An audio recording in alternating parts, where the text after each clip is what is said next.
fazermos a leitura, quero só dar um esclarecimento para os irmãos em relação àquilo que vocês viram no microfone, tanto na oração do presbítero João Alves, quanto agora com o nosso querido Ismael cantando. Esses microfones, em alguns lugares, é o que nós chamamos de pontos cegos. E quando os celulares estão ligados, também interfere quando está lá. Então, se você, por gentileza, estiver com o celular ligado ainda, por gentileza, desligue se você puder. A não ser que seja alguma emergência, você precise deixar ligado, mas essas coisas interferem aqui também nos microfones sem fio. Só para vocês não pensarem que foi erro do rapaz do som, nosso cristiano, que não foi, tá bem? Então, celulares, quando estão aqui ligados, também interferem aqui nos microfones sem fio. Abram comigo suas Bíblias no Evangelho de Mateus, no capítulo 16.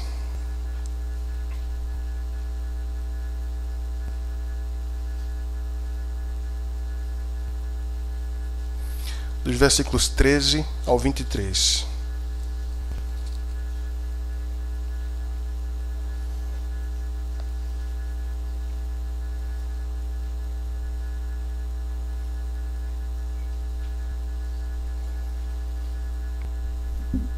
Acompanhem bem atentos comigo. Indo Jesus para as bandas de Cesareia de Filipe, perguntou a seus discípulos: quem diz o povo ser o Filho do Homem? E eles responderam: uns dizem João Batista, outros Elias e outros Jeremias ou algum dos profetas. Mas vós, continuou ele, quem dizeis que eu sou? Respondendo Simão Pedro disse: tu és o Cristo, o Filho do Deus vivo. Então Jesus lhe afirmou: bem-aventurado és, Simão Barjonas, porque não foi carne e sangue quem te revelaram, mas meu Pai que está nos céus. Também eu te digo que tu és Pedro, e sobre esta pedra edificarei a minha igreja, e as portas do inferno não prevalecerão contra ela. Dar-te-ei as chaves do reino dos céus. O que ligares na terra terá sido ligado nos céus, e o que desligares na terra terá sido desligado nos céus. Então advertiu os discípulos de que a ninguém dissessem ser ele o Cristo. Desde esse tempo começou Jesus Cristo a mostrar a seus discípulos que lhe era necessário seguir para Jerusalém e sofrer muitas coisas dos anciãos, dos principais sacerdotes e dos escribas, ser morto e ressuscitado no terceiro dia. E Pedro, chamando-o à parte, começou a reprová-lo, dizendo: tem compaixão de ti, Senhor, isso de modo algum te acontecerá. Mas Jesus, voltando-se, disse a Pedro: arreda, Satanás, tu és para mim pedra de tropeço, porque não cogitas das coisas de Deus, e sim das dos homens. Vamos fechar nossos olhos, vamos orar uma vez mais.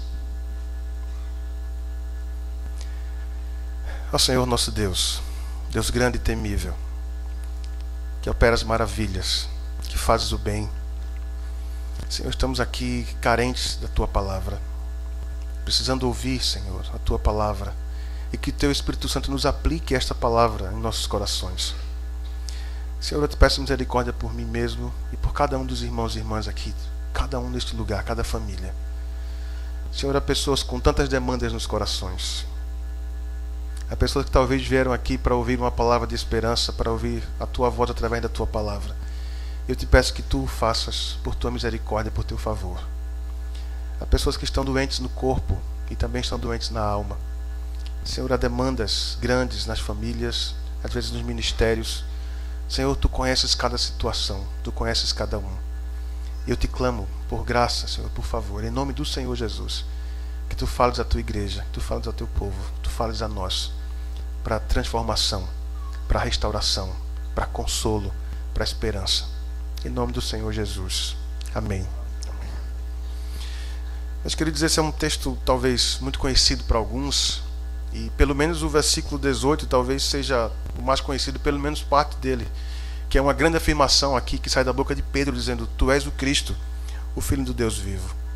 E quem registra esse evangelho é Mateus, que tem o nome do próprio livro, né, o apóstolo, aquele que era publicano e que foi chamado por Cristo para ser seu discípulo, para ser seu seguidor. A intenção de Mateus, como judeu que era mostrar, comprovar por aquilo que ele estava registrando e dando ao povo judeu que Jesus Cristo era o Messias, era o herdeiro legítimo ao trono de Israel, que ele descendia de Davi. É por isso que, se você olhar depois do primeiro capítulo do Evangelho de Mateus, você vai ver que ele começa com a genealogia. E por que a genealogia? A genealogia para um judeu naquela época era o tipo de certidão de nascimento, digamos assim. Era o que comprovava se ele realmente era filho de quem era. Se ele era quem estava dizendo ser. E é por isso que ele começa lá, você vai ver a genealogia. Ele sai de Adão, vai até Abraão, de Abraão até Davi e de Davi até chegar ao Senhor Jesus. Então ele mostra, depois disso, o seu nascimento sobrenatural, por obra do Espírito Santo, de uma virgem, comprovando a profecia de Isaías. E depois vai além, né, vai mostrando sua vida, um pouco de como ele cresceu, ali aos 12 anos, sendo apresentado lá no templo, diante dos mestres. Depois vai mostrar o seu ministério, a paixão e a ressurreição. Tudo isso comprovando as profecias do Antigo Testamento. Esse texto que nós lemos aqui, que está no capítulo 16, ele está compreendido dentro de um discurso que é chamado o discurso que Cristo faz sobre a sua igreja, mostrando a sua autoridade e o seu caráter. O caráter é a autoridade da igreja. Se você olhar aí no começo do capítulo, você vai ver que mais uma vez ele está num embate, numa discussão com os religiosos, com os líderes religiosos. E estes pediram a ele um sinal do céu, dizendo: olha, mostra-nos um sinal do céu e nós creremos em ti. Muito fácil, muito simples. Faça que nós vamos crer em ti. Mas Cristo sempre soube discernir todos aqueles que vinham até ele e faziam uma pergunta, lhe faziam um desafio, lhe armavam uma cilada, querendo pegá-lo em alguma falta. E aí o Senhor responde o que para eles? Olha, uma geração má e adúltera pede um sinal do céu, mas nenhum desse sinal do céu lhe será dado senão o de Jonas. Jonas passou 3 dias e 3 noites no ventre do grande peixe e depois foi jogado na praia para então cumprir a missão que Deus lhe deu, que era pregar a cidade de Nínive. O Senhor estava ali pregando sobre o reino de Deus, sobre o Pai, apresentando, revelando o Pai. Ele estava curando enfermos, expulsando demônios, libertando cativos do diabo, inclusive devolvendo alguns dos mortos, ressuscitando algumas pessoas. Esses incrédulos, esses falsos religiosos, tinham talvez alguma noção de quem ele era. Os que estudaram a EBD, nessas lições que temos visto, um material, graças a Deus, excelente, nós vimos em uma das lições, um slide lá que você vai lembrar, talvez, ortodoxia morta. Eles tinham tudo diante dos seus olhos. Eles sabiam ler tudo, mas eles não conseguiam enxergar. Por quê? A profecia de Isaías, para que vocês vendo não vejam, ouvindo não ouçam, e não sejam por mim salvos. Isso fica muito claro e se aplica mais uma vez aqui nestes líderes religiosos. Então eles estavam vendo que os demônios estavam sendo expulsos, estavam acontecendo grandes maravilhas e sinais no meio do povo. Mas aqui, depois desse embate, depois de um momento do seu ministério, de muita atividade, o Senhor traz os seus discípulos para Cesareia de Filipe, porque havia algo importantíssimo a ser revelado para eles. E eles então aqui vão para uma cidade um pouco afastada de Jerusalém, para ter um tempo de calma, onde o Senhor poderia trazer ali para eles uma grande revelação. E eu quero que você acompanhe comigo esse tema de hoje, a partir desse texto, que é a Igreja de Cristo. Então, em primeiro lugar, a Igreja de Cristo, ela é formada por quem recebeu a revelação de Cristo, de quem Cristo é. Nós vamos acompanhar aqui dos versículos 13 ao 17. Então, o mestre começou aqui fazendo uma pergunta aos discípulos. Olha, quem diz o povo ser o filho do homem? E ele se refere a si mesmo como o filho do homem. Você vai ver que em Lucas também ele vai usar esse termo, filho do homem. E algumas vezes com F maiúsculo, o filho do homem, o filho de Deus. Então, o povo ouviu e estava ouvindo sobre o reino de Deus. O povo estava ouvindo palavras de esperança. O povo estava ouvindo um homem falar com poder e autoridade, como eles não ouviam habitualmente no seu tempo. Por mais que os líderes religiosos falassem da lei, falassem muito bem, mas havia algo diferente neste homem que veio de Nazaré. Havia algo diferente quando ele falava. Aquilo começou a perturbar a cabeça do povo, e muito mais dos religiosos, porque estavam se sentindo ameaçados. Esse aí vai tomar o nosso lugar. Vai começar a falar e vão atrás dele, vão nos esquecer. Vamos perder nosso prestígio e status diante do povo. E ele vai ser o grande mestre que vai ser consultado por todos. Talvez o povo tivesse a resposta que Cristo queria, mas nós vamos ver que eles não tiveram. Vejam aqui a resposta que vem no versículo 14. Uns dizem João Batista, outros Elias, outros Jeremias ou algum dos profetas. Os profetas citados aqui eram homens de discursos duros, de palavras poderosíssimas, porque vinham da parte de Deus para dar ao povo. Nem sempre, ou quase nunca, eram palavras de consolo. Se nós observarmos a grande parte das profecias desses profetas, como Jeremias, como Isaías, como Elias, eram palavras de repreensão. Eram palavras que direcionavam o povo para o arrependimento. Eram palavras que apontavam ao povo os seus pecados, dizendo: olha, vocês estão em pecado, vocês têm que se arrepender e se voltar ao Senhor, porque Ele é misericordioso, é tardio em irar-se. Eram homens que diziam ao povo qual era o pecado deles e o que eles tinham que fazer. Eram homens verdadeiros e foram íntegros em seus ministérios. Talvez para qualquer pregador seria muito bom ser comparado a um desses homens. Mas essa não era a resposta que Cristo queria. O povo o considerou talvez um tipo de precursor do Messias, mas não muito mais que isso. No versículo 15, então, o Senhor agora volta a pergunta, ou volve a pergunta para os discípulos, e diz: olha, mas vós, continuou ele, quem dizeis que eu sou? Esse vós aí, ele tem peso, tem muito peso. Esse vós não é mais vocês, não, mas vós. Vocês que têm andado comigo, vocês que têm recebido meus ensinos particulares, vocês que têm me visto fazer estes sinais, vocês que têm tomado café, almoçado e jantado comigo, vocês que estão caminhando comigo já há algum tempo, quem vocês dizem que eu sou? Talvez fosse de se esperar que eles tivessem a resposta certa. Afinal de contas, eles estavam vivendo diariamente com o Mestre. Mas ainda assim, a resposta que saiu da boca de Pedro não foi da perspicácia dele, nem dos outros discípulos. Vejam aqui no versículo 16 a resposta de Pedro. Respondendo Simão Pedro disse: tu és o Cristo, o Filho do Deus vivo. Pedro, de certa forma, fala aqui como um porta-voz dos 12, dos apóstolos. E posteriormente vamos ver que Pedro foi um dos líderes entre os apóstolos, coluna. Mas ele não era o líder dos apóstolos, ele não era o chefe dos apóstolos, mas ele era um dentre os 12. Então, o Cristo significa, ou quer dizer Messias, que é o equivalente hebraico a ungido, a enviado do Senhor. Então, ele complementa, porque ele não vai somente dizer que é o Messias, o Filho do Deus vivo. Na mente do judeu, o filho de um homem era um homem, o filho de um peixe era um peixinho. Mas e o Filho de Deus? O Filho de Deus seria logo Deus. Seria Deus também. É mais ou menos assim que funciona na cabeça, na mente do judeu.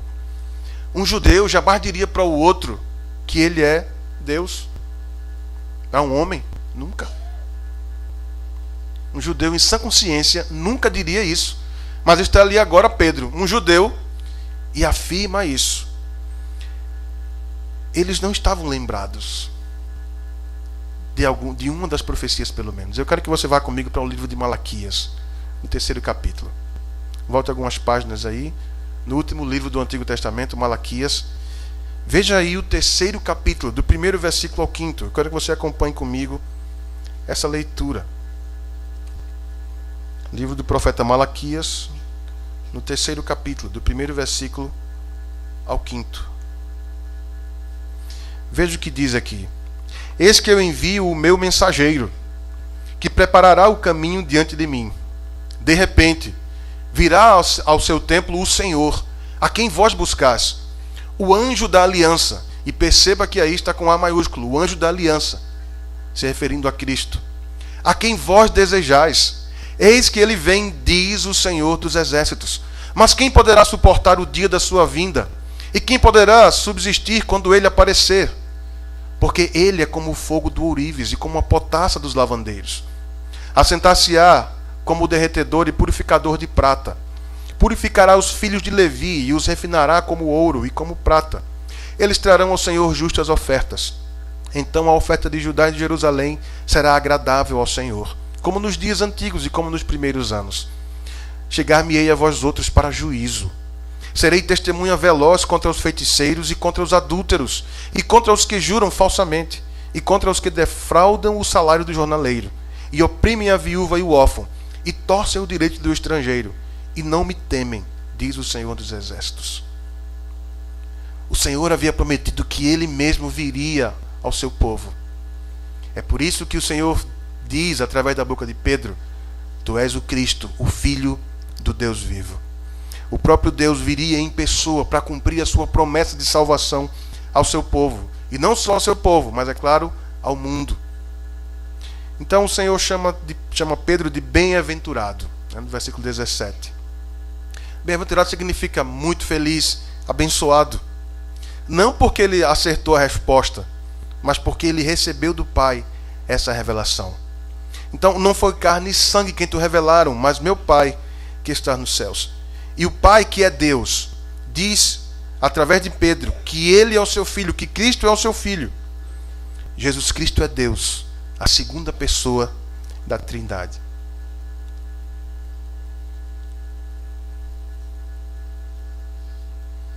Então, partindo dessa revelação dada pelo Pai, que Cristo é o Filho do Deus vivo, confiado aos apóstolos, também chegado até nós, todos os que fazem parte da autêntica Igreja de Cristo. Nós percebemos aqui que a Igreja de Cristo é formada por aqueles que receberam a revelação de Cristo, que Ele é o Filho do Deus vivo. Em segundo lugar, a Igreja de Cristo é edificada sobre essa revelação. Versículo 18. Após a declaração de Pedro, o Senhor Jesus Cristo continua falando aqui no versículo 18 e faz uma outra afirmação. Ele diz: também eu te digo que tu és Pedro, e sobre esta pedra edificarei a minha igreja, e as portas do inferno não prevalecerão contra ela. Na verdade, Cristo faz aqui um jogo de palavras e de termos semelhantes aqui com Pedro. Ele diz: tu és Petrus, e sobre esta Petrai. Petrus significa um pedaço de pedra, uma lasca de pedra, de rocha. Mas Petrai significa rocha ou rochedo. Quer dizer, um pedaço de pedra está ali contido na rocha, e não o contrário. O que é que significa isso? Pedro aqui está como um tipo de representante dos apóstolos, mas como eu falei antes, ele não seria o chefe ou o mais poderoso dentre eles. E nem seria o Papa, e nem é o Papa. A instituição do Papa não é bíblica, ela não existe. É invenção humana, do engano do coração humano. Dizer que Pedro foi o primeiro Papa não tem nenhuma fundamentação bíblica. E dizer que ele continuou esse legado deixando para outros também não tem nenhuma fundamentação bíblica. A ênfase aqui está em Cristo, em Jesus Cristo, o Filho de Deus, o próprio Deus, e não no homem. A pedra a quem o próprio Cristo está se referindo aqui é a Ele mesmo. Jesus Cristo é a pedra. Quando ele diz sobre esta pedra, está se referindo à revelação que saiu da boca de Pedro. Que revelação é esta? Tu és o Cristo, o Filho do Deus vivo. Pedro não é a pedra a quem o texto se refere. A pedra é Jesus Cristo. Ele é o fundamento. Mas a afirmação não para por aí. E sobre esta pedra edificarei a minha igreja. O Senhor deixa claro com isso aqui que a igreja é dele, e é ele quem vai edificá-la. Ele é o construtor e o fundamento da igreja. O próprio Pedro, quem melhor do que o próprio Pedro para afirmar e para confirmar isso? Vá comigo lá para a primeira epístola de Pedro, no 2º capítulo. Abra sua Bíblia aí, por gentileza. Primeira epístola de Pedro, no 2º capítulo, os versículos 2º, o 4º e o 5º.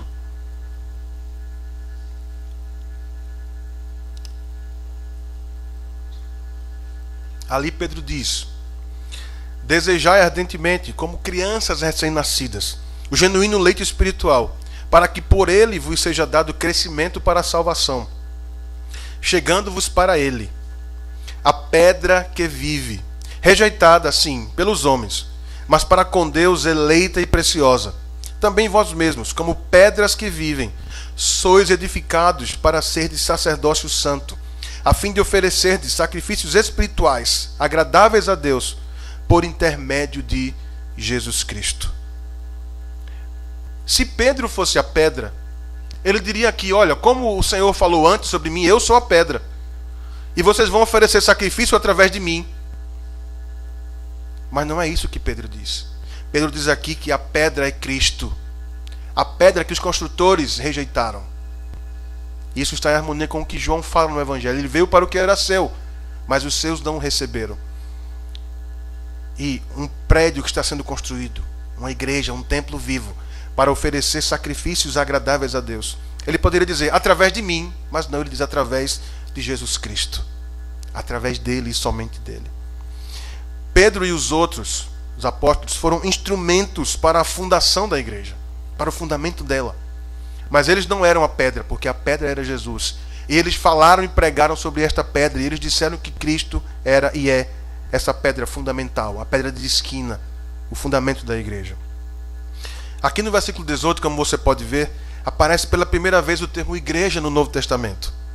Igreja aqui significa chamados para fora, chamados para uma assembleia, para uma reunião, para uma congregação.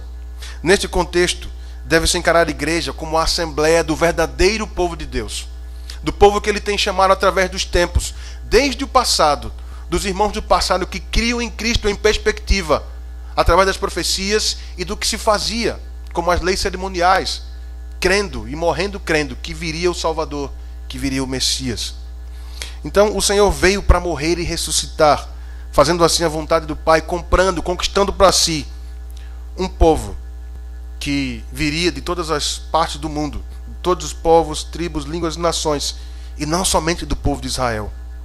Então, edificados na revelação de que Jesus é o Cristo, o Filho do Deus vivo, nós temos uma promessa do Senhor que diz aqui, e as portas do inferno não prevalecerão contra ela. Inferno aqui representa o Hades, né, que no grego é o lugar dos mortos, onde ficam os mortos. Mas o uso feito pelo Senhor Jesus aqui é simbólico e figura uma outra coisa. Figura Satanás e o reino das trevas. O sentido correto do trecho não é o de que a igreja vai ser atacada pelo inferno, pelas portas do inferno, cheia de tridente, de chifre e tal. Não, não é isso. É o contrário. É a igreja de Cristo, chamada por Ele, cheia do Espírito Santo, que vai avançar contra as trevas e que vai prevalecer. O inferno não vai conseguir deter o ataque da igreja de Cristo. Ele não tem como, porque é o próprio Cristo que vai à frente da sua igreja e que está na sua igreja. Então, uma igreja que adora, que tem consciência de quem Cristo é, ela avança no poder do Espírito. E é o próprio Jesus Cristo que vai à sua frente, que vai com ela. Então, aqui em terceiro lugar agora, a igreja de Cristo é instrumento dos propósitos divinos. É instrumento dos propósitos divinos. Só para não perdermos, a igreja de Cristo, em primeiro lugar, é formada por aqueles que receberam a revelação de Cristo, de quem Cristo é. Em segundo lugar, a igreja de Cristo é fundamentada, é edificada sobre esta revelação de que Ele é o Cristo, o Filho do Deus vivo. Em terceiro lugar, a igreja de Cristo é instrumento dos propósitos divinos aqui na terra.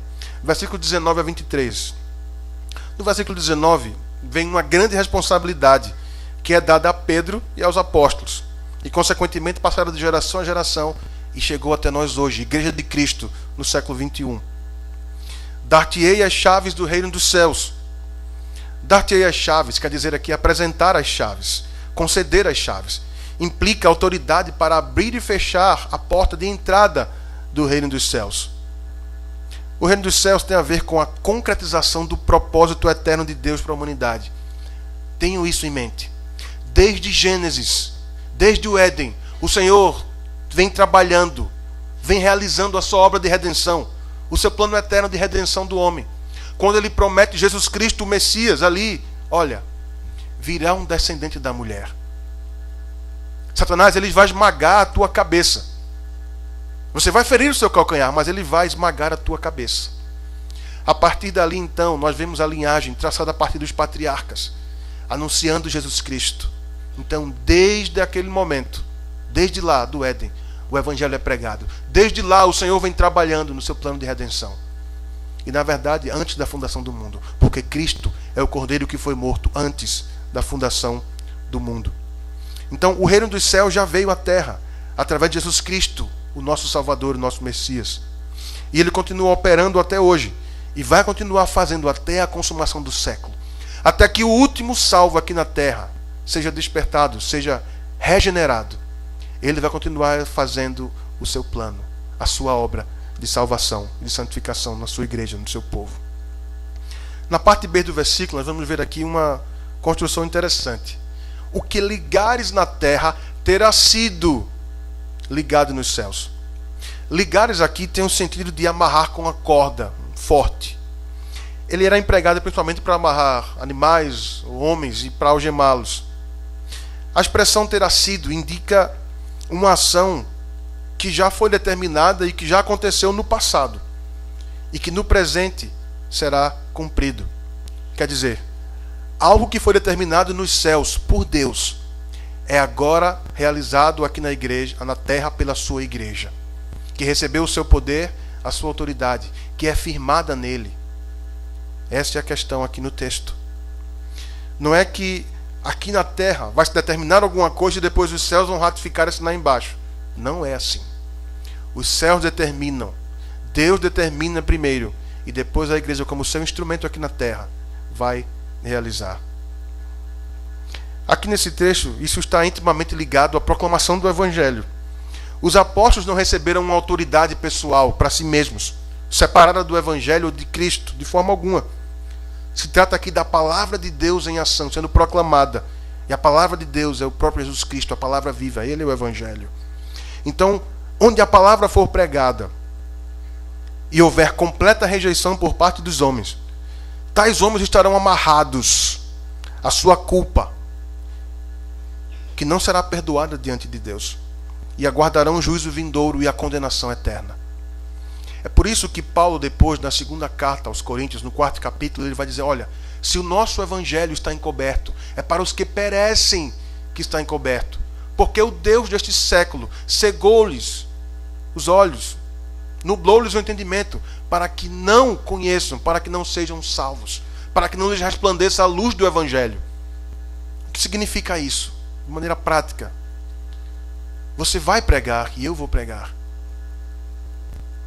mas convencer do pecado, da justiça e do juízo, isso é prerrogativa divina, é prerrogativa do Espírito Santo. Eu e você não temos poder de convencer ninguém, nem a nós mesmos. Só Deus pode fazer isso. Então a parte C é justamente o inverso. E o que desligares na terra terá sido desligado nos céus. Desligares tem o sentido inverso de ligares. Então, aonde a palavra for pregada e for acolhida, for recebida plenamente pelos homens, tais homens serão soltos, libertos da sua culpa, libertos dos grilhões que os deixavam lá no reino das trevas, no império das trevas. Eles então são libertados por Cristo, pelo Evangelho. E então vão aguardar a vinda do Senhor Jesus Cristo, não para juízo, mas para receber a entrada no reino eterno do seu Pai. Em ambos os casos, essa expressão terá sido, ela indica que a igreja na terra está cumprindo os propósitos divinos, e não os céus realizando os propósitos terrenos ou da igreja. No versículo 21, antes de passar para ele, você pode ter achado talvez estranho isso, mas em algumas reuniões de oração, eu já ouvi pessoas dizendo o seguinte: vamos aqui, 2 ou 3, estamos aqui, né? 2 ou 3, ou 4 ou 5. Então, se nós concordarmos, vai ser ligado no céu e Deus vai fazer. Nada mais equivocado do que isso. Nada mais equivocado do que isso. Você pode perguntar, por quê, pastor? Se você olhar atentamente o texto paralelo a esse, que mostra esse mesmo termo terá sido, é o capítulo 18 do Evangelho de Mateus. O contexto ali é de disciplina na igreja. Leia depois que esse texto atentamente. O contexto ali é de disciplina na igreja. Porque se 2 concordarem na terra, terá sido ligado lá nos céus, e aí vai ser realizado aqui na terra. A questão é a seguinte: eu e você não vamos fazer planos, projetos, e vamos com outros concordar, dizer em nome de Jesus, e Deus vai chegar agora e fazer. Não há nenhuma parte da Bíblia em que isso tenha nenhum sentido, ou qualquer sentido. Deus planeja, Deus determina, Ele guia tudo de acordo com os seus propósitos. Aquele que faz todas as coisas de acordo com o conselho da sua vontade. Carta aos Efésios, 1º capítulo e o versículo 11. É Deus quem guia a nossa história. É Deus quem nos guia em todas as coisas, inclusive em tudo concernente à salvação.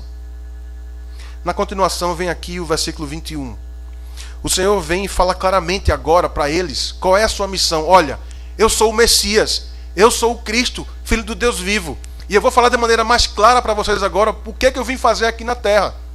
E ele vem e explica isso. Olha, eu vim para ser crucificado. Eu vim para ser entregue nas mãos dos malfeitores.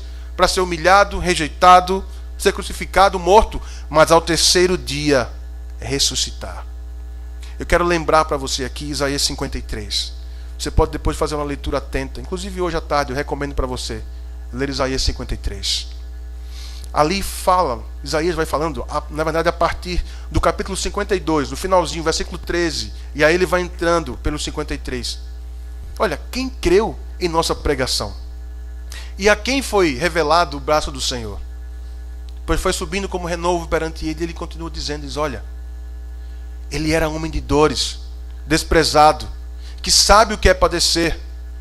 Ele foi traspassado pelas nossas iniquidades, pelas nossas transgressões. E no versículo 10 vai dizendo, porque a Deus agradou moê-lo, fazendo-o enfermar.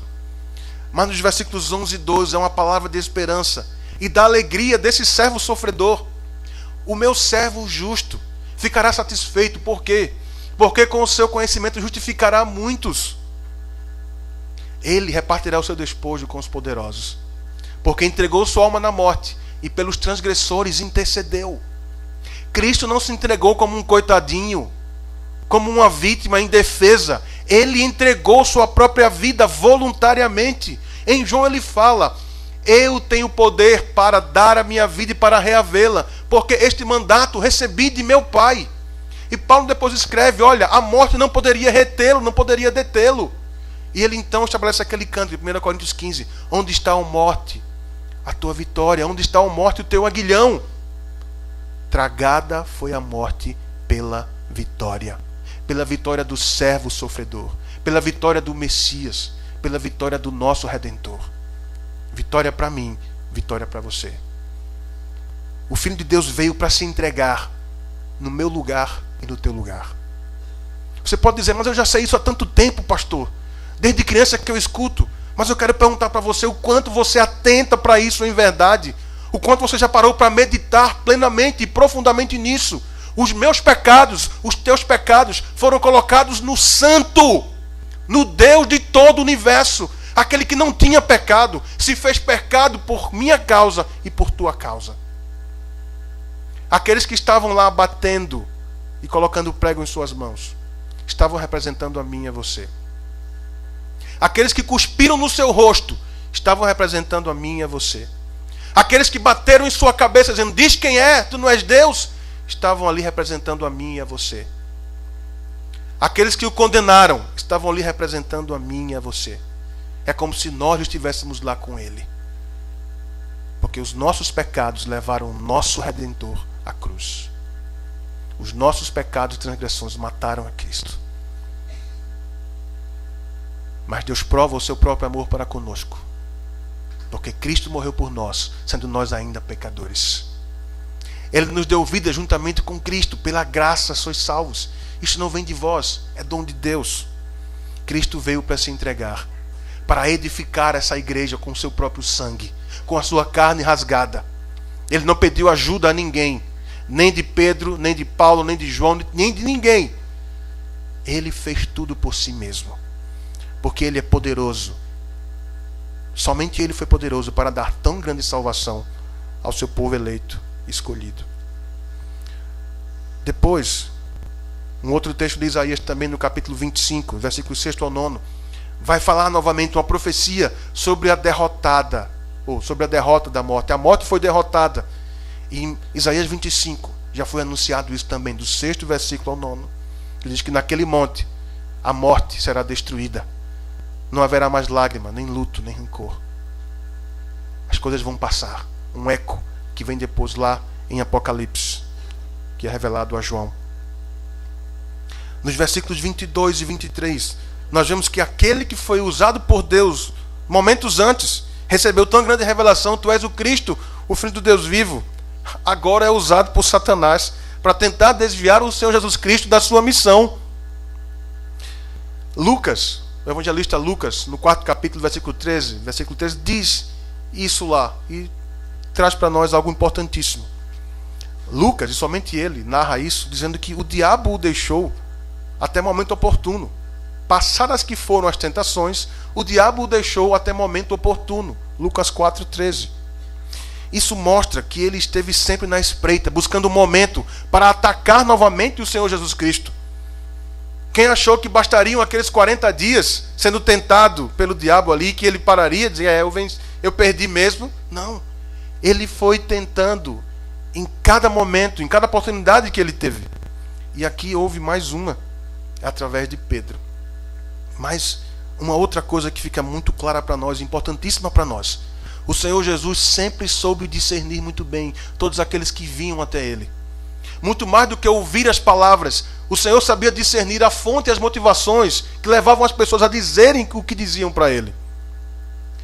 Primeiro, ele discerniu e soube muito bem que foi o Pai que revelou que ele era o Cristo, o Filho do Deus vivo. Pedro, não foi você, mas foi Deus. Da mesma forma aqui. Embora ele tenha dirigido-se a Pedro, a própria narrativa diz, olha, voltando-se a Pedro, disse, arreda Satanás. Mas ele soube muito bem que era Satanás que estava ali usando agora a boca de Pedro. Fica claro que Jesus Cristo vê a todos. Vê todas as suas intenções e motivações. Nós vemos então que esse texto aqui, ele é riquíssimo para nós, é muito importante para nós enquanto igreja. Esse mês de agosto é um mês muito importante para nós, enquanto Igreja Presbiteriana do Brasil. Foi o mês em que nós comemoramos a chegada do Ashbel Green Simonton, missionário americano da Igreja Presbiteriana que veio para fundar a Igreja Presbiteriana aqui no Brasil. Também é o aniversário da nossa igreja, a primeira Igreja Presbiteriana do Recife. E eu gosto muito de pregar quando é aniversário de uma igreja sobre esse texto, porque ele nos lembra quem somos nós, a quem pertencemos e quem nos guia enquanto igreja. E que aplicações podemos ter então aqui para nós? Eu quero que você pense comigo em algumas coisas, eu quero que você reflita no coração. Minha oração é que o Espírito Santo nos guie na resposta a essas coisas. Quem é Jesus Cristo para você? Pare por uns instantes para pensar em quem é Jesus Cristo para você. Talvez você tenha uma resposta automática. Ele é Deus, Ele é o meu Salvador, Ele morreu por mim, Ele encarnou, Ele foi morto, ressuscitou. Você pode ter respostas aí prontas já. Mas eu quero perguntar para você que você responda de maneira prática. E eu quero que você olhe agora, olha para a tua própria vida, olha para os teus sonhos, olha para os teus projetos, olha para o teu dia a dia, para a tua rotina. Vê quem são as tuas motivações, o que te faz viver. Eu quero que você pense a partir disso e responda a partir disso. Quem é Jesus Cristo para você? Pense a partir disso. Porque aquilo que eu busco, aquilo que eu mais desejo, aquilo pelo que eu me esforço mais, isso prova quais são as prioridades, quais são os amores da minha vida. Quem é que eu busco de fato? Ele realmente é o Filho de Deus para você? Você crê na obra que ele fez? Ou você acha que isso aqui está na Bíblia apenas como um mito, como muitos aí fora dizem? Jesus Cristo é Deus a ser adorado. Porque em primeira instância o relacionamento entre Deus e o homem é de adoração. Adoração significa, dentre outras coisas, rendição, prostração, serviço devotado, entrega total de vida ao objeto da adoração. Nós adoramos a Deus por quem Ele é. Onipotente, onipresente, onisciente, autoexistente. O Criador de todas as coisas e aquele que sustenta a todas as coisas que Ele criou. Você já foi alguma vez dar uma ajudazinha a Ele para regular o sol? Outra vez numa lua cheia. Ah, ela não ficou bonita ali, ela pode ficar mais bonita ali. Você já foi em algum lugar para ajeitar as estações do ano? Você já foi na África para alimentar aquelas feras? Os leões? Os elefantes? Você já foi ao fundo do mar para alimentar os peixes que estão lá no fundo? Você já regulou alguma vez o ar para você respirar quando está pela rua? É Deus quem move todas as coisas. É Jesus Cristo que move tudo isso. Ele é Deus a ser adorado. Nada do que foi feito sem Ele se fez. Uma igreja que tem consciência disso, que é edificada e sustentada por Cristo, sabe que Ele é o seu Senhor e Ele é o seu dono. E devemos agir de acordo com aquilo que Ele nos deu na sua palavra. Nós temos que proclamar que Cristo reina, que Ele é o Senhor, que Ele é o fundamento da igreja, que Ele continua o mesmo, seu poder não mudou. É Ele quem providencia todas as coisas que são necessárias para que a igreja viva e cumpra a sua missão aqui na terra. Uma igreja que está edificada em Cristo não pode ficar nas quatro paredes, não pode ser formada por pessoas que querem vir apenas domingo após domingo, ou às vezes um domingo sim, 3 não, 4 não, que acham que no domingo tem aquele tempinho, durante a semana é a minha vida. Não. A nossa missão é diária. Enquanto houver fôlego em nós devemos proclamar o Evangelho. O Senhor foi o maior exemplo disso. Após ser batizado e rumo à sua missão, Ele foi guiado pelo Espírito Santo ao deserto para ser tentado pelo diabo. Depois de vencer, Ele então começou ali o seu ministério. Começou a pregar sobre o reino de Deus, operar os sinais, os prodígios, e avançando contra as trevas. Tanto que em alguns momentos, endemoniados chegavam a dizer: já vieste perder-nos antes de tempo? Que tenho eu contigo, Filho do Altíssimo? E Ele foi realizando a obra do reino de Deus, deixando o exemplo para mim e para você, para seguirmos os seus passos. Mas para que isso acontecesse, havia 2 fatores fundamentais importantes na vida de Cristo. O primeiro era o Espírito Santo, que nele estava. E segundo, a sua vida de oração, que o guiava em constante comunhão com o Pai. Ele buscava a direção do Pai em todas as coisas. Ele buscou glorificar o Pai em todas as coisas. E foi isso que ele fez. Ninguém conhece o Filho senão o Pai. E ninguém conhece o Pai senão o Filho. E aquele a quem o Filho o quiser revelar. Mateus 11, 27. Não ache que você vai conhecer Jesus Cristo por você mesmo. É somente se Ele quiser se revelar. Você pode conhecer a Bíblia toda, de Gênesis e Apocalipse, no hebraico, no grego, no que você quiser. Mas se Cristo não se apresentar para ti, você nunca vai conhecê-lo de fato e pessoalmente. É Ele quem o faz. É Ele quem o faz. Estratégias evangelísticas, abertura de espaço na mídia, essas coisas são importantes e são boas. Elas têm o seu lugar. Mas tudo isso tem que ser guiado pelo Senhor Jesus Cristo e pela sua palavra. O Cristo que é pregado aí nos programas de televisão está muito distante do Cristo das Escrituras. Programas onde esses pretensos pastores, bispos, arcebispos, cardeais, patriarcas, o que quer que seja, está muito distante. Gente que coloca copo, coloca rosa, coloca não sei o quê. Gente que coloca pregador para vender unção no seu programa. Isso está completamente fora das Escrituras. Esse não é o Cristo que é proclamado aqui nas Escrituras. Meus irmãos e minhas irmãs, se você porventura assiste algum desses programas, pare a partir de hoje, em nome do Senhor Jesus. Não dê dinheiro a esses homens. Não participe desses ministérios falazes e enganosos. Em nome do Senhor Jesus Cristo, reveja no teu coração essas coisas. Reveja. Cuidado com o que você ouve. Traga para o crivo das Escrituras. Traga para cá. Nós não sabemos quem são os eleitos. O nosso dever é pregar o Evangelho. Dizer porque Deus veio à terra. Dizer porque Ele veio morrer. Porque Ele foi para a cruz. E porque Ele ressuscitou.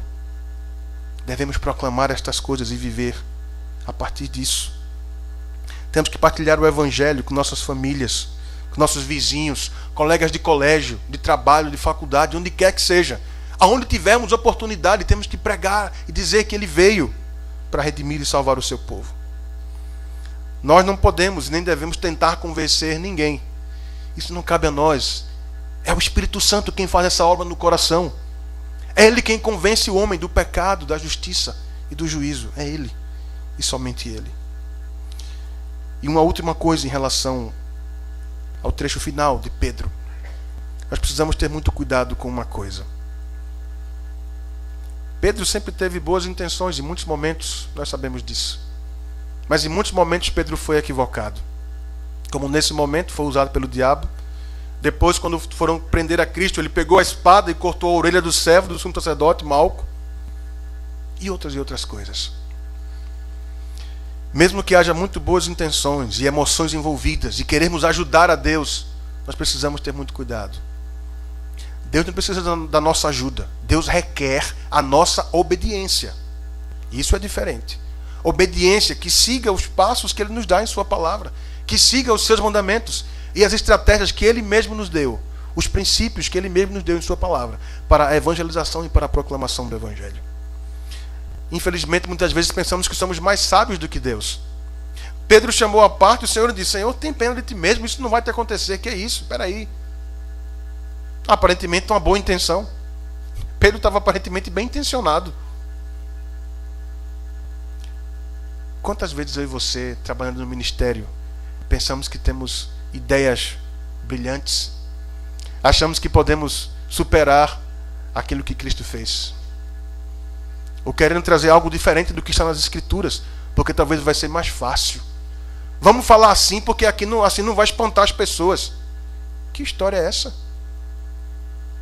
Cristo sempre pregou e falou, ele não estava preocupado com o que o povo ia achar ou deixar de achar. Aqueles que são dele vão ouvi-lo, porque aqueles que são de Deus ouvem a palavra de Deus. E o que eu e você precisamos é nos conformar à sua palavra, à sua vontade. Precisamos ter cuidado com nossas boas intenções, com nossas emoções, porque nós podemos atrapalhar às vezes o ministério da igreja em muitos momentos. Precisamos ter muito cuidado, meus irmãos. Eu preciso ter cuidado com isso. Que Deus tenha misericórdia de mim mesmo, porque eu também sou falho e pecador. E muitas vezes tenho pensamentos equivocados. Às vezes querendo fazer o que é bom até, mas eu também sou pecador e me engano e sou equivocado. Precisamos ter essa consciência e saber que o nosso inimigo está à espreita, esperando uma brecha para fazer estrago. Mas graças a Deus por Jesus Cristo, que está conosco o tempo todo, que nos corrige, que nos traz de volta para o caminho certo. Concluindo, meus irmãos, nós devemos reconhecer que estamos distantes de ser essa igreja poderosa e ousada que Cristo projetou, morreu e ressuscitou para edificar. Mas é justamente firmados nessa promessa de que estamos em construção, sendo edificados e alicerçados em Cristo, dia após dia, que nós temos esperança e motivação para continuar vivendo, para continuar militando, trabalhando, vindo domingo após domingo, semana após semana, lendo a Escritura, orando, fazendo as boas obras, para glorificá-lo e sendo transformado, e sendo um instrumento de transformação na vida de outros, até que Ele venha para nos buscar. É crescendo mutuamente, aprendendo uns com os outros, do Senhor e no Senhor, orando uns pelos outros, esforçando-nos para cumprir os seus eternos propósitos revelados em Sua palavra. E nós podemos então ficar certos de que aquele que começou a boa obra em nós há de completá-la até o dia de Cristo Jesus. Esse é um dia de revermos nosso coração diante dele. É o dia de reavaliarmos nossas convicções e nossa fé em Jesus Cristo, o Senhor da igreja. Eu quero convidar você nesse instante a fazermos isso. Feche seus olhos por uns instantes. Reflita agora nesse texto, no que nós ouvimos. Eu quero que você se coloque diante dele e reveja e veja. Diz: Senhor, me ajuda a sondar o meu coração. Sonda-me. Mostra-me quais são os caminhos maus pelos quais tenho andado. Me dá o arrependimento e guia-me pelo caminho eterno. Faz-me ser tua igreja amada, tua noiva. Faz-me andar de acordo com a tua palavra. Restaura-me, transforma-me. Faz-me olhar para ti, teus olhos fitos em ti.